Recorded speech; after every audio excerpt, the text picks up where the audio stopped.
58 saccheggi, più della scorsa settimana. Questa notizia del telegiornale, rubata praticamente fra il fluire di eleganti invitati e belle donne e tintinio di bicchieri durante un ricevimento di nozze, è il primo allarme con cui inizia immediatamente il film di Michel Franco intitolato Nuevo Orden. Un film particolare, curioso, interessante, perché questa notizia gettata là nell'ambito di questo ricevimento è un piccolo allarme, come immediatamente dopo un altro allarme è improvvisamente l'acqua verde che esce dal rubinetto di un bagno. Ecco, l'atmosfera che sembrava gioiosa, serena, immediatamente si incrina. C'è qualcosa di curioso, di particolare. Un invitato, una coppia di invitati arriva macchiata di vernice verde. Come mai? Perché? Che cosa succede fuori? Eppure la villa è sfarzosa, perfettamente protetta da un servizio d'ordine e da domestici zelanti e pronti, ma nonostante l'apparente felicità di tutti, in realtà comincia a serpeggiare un'inquietudine, e questa inquietudine si concreta rapidamente quando improvvisamente dei rivoltosi scalano il muro di cinta della villa, piombando tra gli invitati. Non vado avanti oltre, perché dovete gustare proprio come monta la tensione in questo film. È un film messicano, detto di Michel Franco, e Michel Franco è un regista particolarmente giovane, particolarmente interessante, ha vinto a Cannes il premio per la migliore sceneggiatura per un film intitolato Chronic, quindi un film già molto particolare e molto, posso dire, un poetico disperato, perché il protagonista di questo film è un infermiere zelante, preciso, attento, umano, dolce, tenero, l'infermiere ideale che tutti potremmo sognare che ci assista il giorno che stiamo poco bene. E al contrario però quest'uomo poi diventa schivo, silenzioso, goffo, patetico, inutile quando non lavora. E nella paragone, nella simbologia del film, chiaramente Franco cerca di far capire che noi, ognuno di noi esiste in funzione degli altri, cioè questo infermiere è davvero quello che deve essere solo quando presta la sua opera, e non lo è quando è un uomo che non può offrire se stesso, che non può dare il meglio di sé. Quindi un film originale e di nuovo un'angolazione particolare. Non a caso il film Nuevo Orden ha vinto il Gran Premio della giuria al Festival di Venezia, il Leone d'Argento, proprio perché anche questo film contiene una radice di originalità, pur rimanendo nell'ambito di un film di azione praticamente sotto certi aspetti, perché il film è veramente senza respiro, però non è fine a se stesso, ma all'interno contiene questo nocciolo di inquietudine che ci può fare veramente paura. Il film è una distopia. Che cos'è la distopia?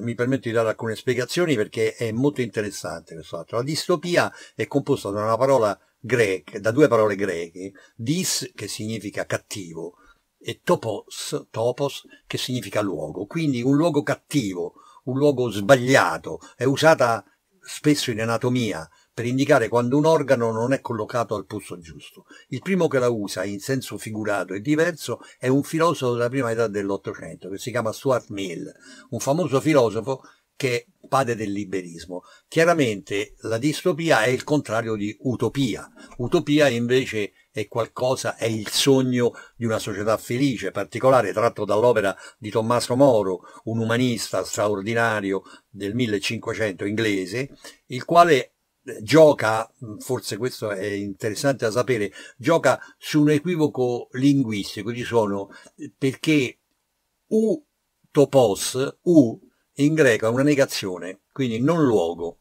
ma topos in greco, è un buon luogo, e in inglese dice utopia, cioè sia che è scritto sia che è scritto all'inizio, il suono è esattamente lo stesso, e paradossalmente quindi è un buon luogo non luogo, Ed è proprio questo quello che è il sogno di una società perfetta, come appunto Tommaso Moro la descrive. Ed è in questo gioco fra dell'utopia, che Stuart Mill colloca la distopia, cioè diciamo un sogno sociale, cioè un'ipotesi sociale negativa.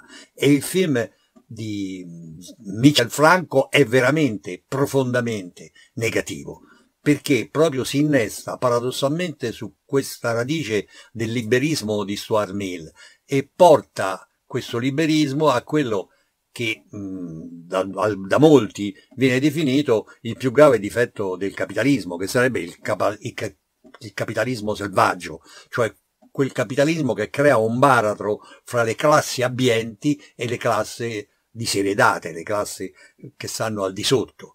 E questo film illustra proprio questa drammatica vicenda sociale ed ha il tragico sapore di un avvertimento, perché sembra quasi che sia un mondo post-Covid, cioè un mondo che è stato privato della sua ricchezza, soprattutto della sua ricchezza apparente, ed è stato privato anche del suo benessere, e quindi diciamo che giustamente e drammaticamente ribolle, mentre c'è una classe sociale che nel pre-Covid, nel Covid, si è arricchita.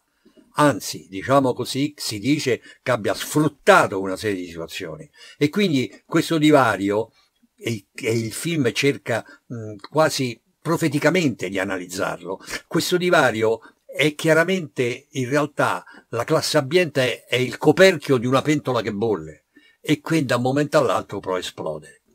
E quando questo accade, soprattutto il film è ambientato in Messico, dove questa situazione è una delle situazioni più plausibili e più vicine, non è ancora così, cioè le classi diseredate, chiamiamole così, non sono diseredate, ma non sono angariate in questa maniera ossessiva come le dipinge il film. Diciamo le classi abbienti, i cosiddetti ricchi, lo sono, ma non sono con questa spietatezza ancora, però nonostante questi sono già degli allarmi, perché il discorso può essere allargato non solo al Messico, ma a tutta la società occidentale e praticamente a tutte le società. Abbiamo avuto già un avvertimento in Roma, il film di Cuarón, che è un film che parla proprio di questo argomento. La protagonista è la domestica di questa casa e quindi c'è questa attenzione a questa umanità, a questa disperazione che è molto. Poi c'è anche Amores e Perros che ci dà di nuovo un quadro molto interessante, molto suggestivo di questa situazione dell'America Latina. Quindi è una situazione che non dobbiamo ignorare e il film suona proprio come un avvertimento che era già stato dato, a mio giudizio, quindi è una mia opinione, già nel 1962 con uno straordinario capolavoro in bianco e nero del grande Luis Buñuel, L'angelo sterminatore. E l'angelo sterminatore è esattamente quello che noi possiamo richiamare di nuovo anche al settimo sigillo, è uno degli angeli che suonano le trombe, quindi ricorre sempre nel cinema questo testimone, l'angelo sterminatore. Pensate che nella cultura ebraica di angeli sterminatori ce ne sono credo 14, nella cultura islamica ce ne sono 3 o 4, quindi cioè in ogni religione del nostro, diciamo così, bacino mediterraneo c'è questa cultura, questo timore, questo fantasma dell'angelo sterminatore, che potrebbe essere persino quello che con la spada fiammeggiante ci ha chiuso per sempre le porte del paradiso terrestre. Quindi un mito che si ripercuote dentro di noi e che prima o poi viene interpretato proprio da coloro che sono tagliati fuori dalla ricchezza, ma non dico dalla ricchezza, dico dal benessere, e non dico neanche dal benessere, ma dico proprio dalla sopravvivenza. Conosco il Messico, ci sono stato e ho visto delle situazioni come in altre parti del mondo veramente drammatiche e purtroppo queste situazioni potrebbero accadere anche qui da noi chiusi in questo nostro fortino in cui cerchiamo disperatamente di difenderci esattamente come quei ricchi nella villa, perché noi agli occhi di tanti popoli diseredati siamo proprio come quei ricchi chiusi nella villa e un giorno c'è il pericolo e sta arrivando o forse arriverà e speriamo che non arrivi o se arrivi in una maniera diversa che questi scalino le mura di cinta ed entrano dentro, perché una delle sorprese del film è che quando entrano dentro il comportamento dei domestici, non voglio spoilerare, ma è un comportamento che improvvisamente cambia la situazione, quindi non c'è nessuno a difenderci se non noi stessi, e proprio per questo dobbiamo riconoscerci che dobbiamo stare attenti, e il film su questo sapore di avvertimento porta anche una componente,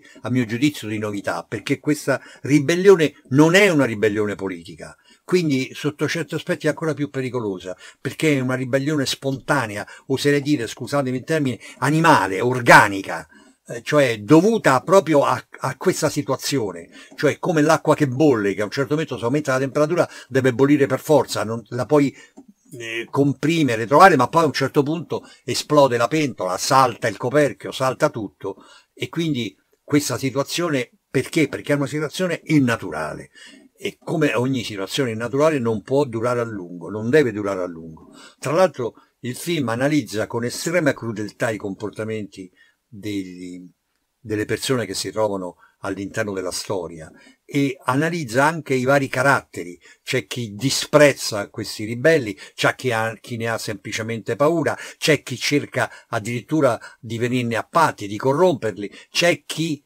esprime una forma di compassione che però è limitata fino a un certo punto, c'è chi invece agisce in nome della solidarietà, quindi una spontaneità diversa, aperta, che aiuta davvero, ma anche questo non serve a nulla tutto quanto, se non è, diciamo così, sviluppato in una maniera sociopolitica.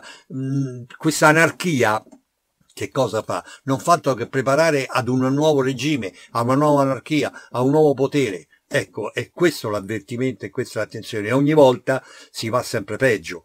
Cioè, vorrei ricordarvi la famosa storia di Gerone, che era il tiranno di Siracusa, ed era talmente cattivo che tutti quanti lo odiavano. Però le sue spie, che lui metteva spie dappertutto, un giorno gli riferiscono che c'è una vecchietta che nel tempio sacrifica gli dei pregando che gli dei gli conservino la salute.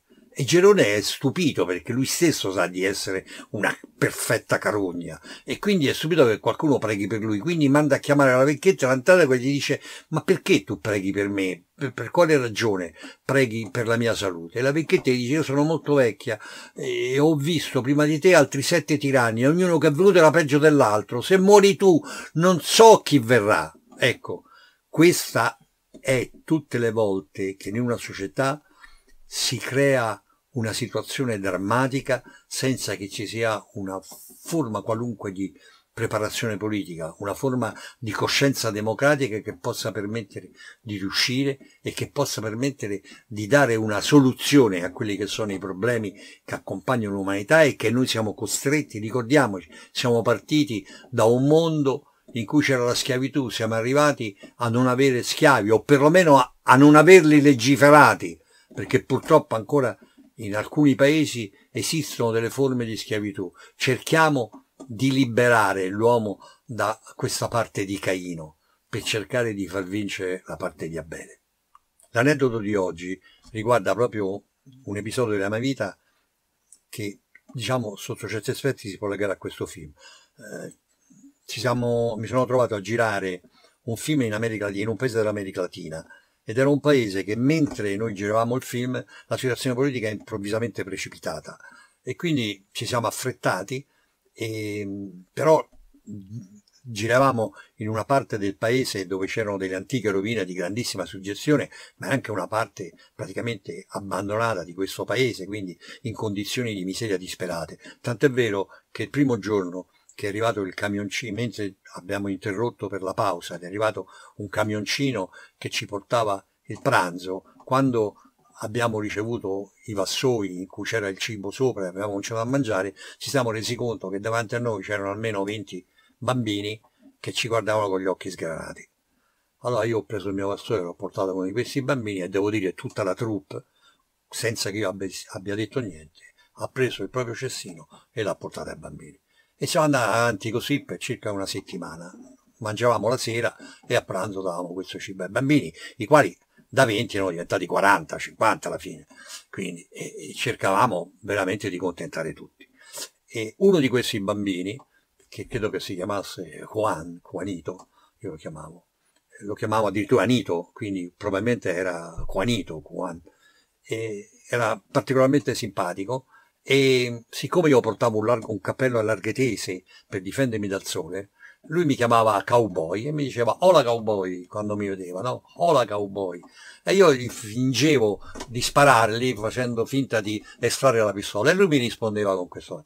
Finché quando abbiamo finito le riprese, prima di andare via, gli ho regalato a un costo veramente ridicolo una pistoletta di plastica, per cui lui è diventato praticamente pazzo di gioia con questa pistoletta e poi è scomparso. Così. Io sono rimasto però in questo posto perché nel frattempo avevo conosciuto un fazzendero, uno che aveva una fazzenda che era di lontane origini italiane, o perlomeno diceva di esserlo, e quindi che mi ha ospitato per 2 o 3 giorni perché io volevo finire di vedere bene queste rovine che in realtà avevo filmato ma senza poter visitare, perché ogni volta appena veniva al buio dovevamo andare via. E sono rimasto 2 giorni. In questi 2 giorni però è successo l'inferno, perché c'è stato un golpe, c'è stata nella capitale è successo spari, cose, c'è stata una rivolta nel paese e improvvisamente una mattina molto presto, alle 5, si sono spalancate le porte di questa fazzenda, che si chiamava Fazzenda La Ermosa, La Felice, sono spalancate le porte, sono entrati dei militari che senza dire niente ci hanno caricato a tutti su un camion per portarci via. E io ho provato a dire che ero straniero, ma nessuno capiva niente, avevo 3 difetti, ero bianco, stavo coi ricchi e parlavo troppo perché cercavo di protestare, quindi mi hanno dato un colpo di calcio di fucile per farmi capire, cagliati, state zitto. E quindi sono salito su questo camion preoccupato, pronto ad andare alla capitale o chissà dove con tutti quest'altri, con sotto la gente che ci urlava e ci sputava e ci tirava delle cose. Bene, come appunto i carri della rivoluzione quando andavano alla ghigliottina. In questo frangente, in questa cosa, improvvisamente ho sentito chiamare cowboy, cowboy, e qua Nito, sulle spalle di un omone, mi ha chiamato e mi ha salutato, ha parlato all'orecchio con l'omone è venuto verso di me, è venuto a camion, si è fatto largo, mi ha preso letteralmente da camion, sarà stato alto 1,90 m, così, mi ha preso, mi ha tirato giù e mi ha detto vaya con Dios. Probabilmente il piccolo gli ha detto che mi conosceva, che gli aveva regalato la pistoletta, che gli aveva dato da mangiare, non so che cosa. Io sono andato via e il camion è partito con tutti. Io poi sono arrivato, fortunatamente il consolato italiano aveva saputo di questa cosa, erano venuti, mi hanno caricato e col passaporto diplomatico, con il loro passi diplomatico, sono arrivato alla capitale e qui mi sono informato della fine dei miei ospiti, i quali erano stati, diciamo così, processati dal popolo ed espropriati, e quindi praticamente andati all'estero. Ultimamente ho saputo che la figlia di questo proprietario ha poi sposato uno di questi militari che aveva fatto il golpe e adesso abita di nuovo all'Ermosa. Cioè, praticamente non è cambiato niente. Ermosa c'è sempre lei con un nuovo padrone, ma i contadini sono rimasti gli stessi purtroppo. Grazie.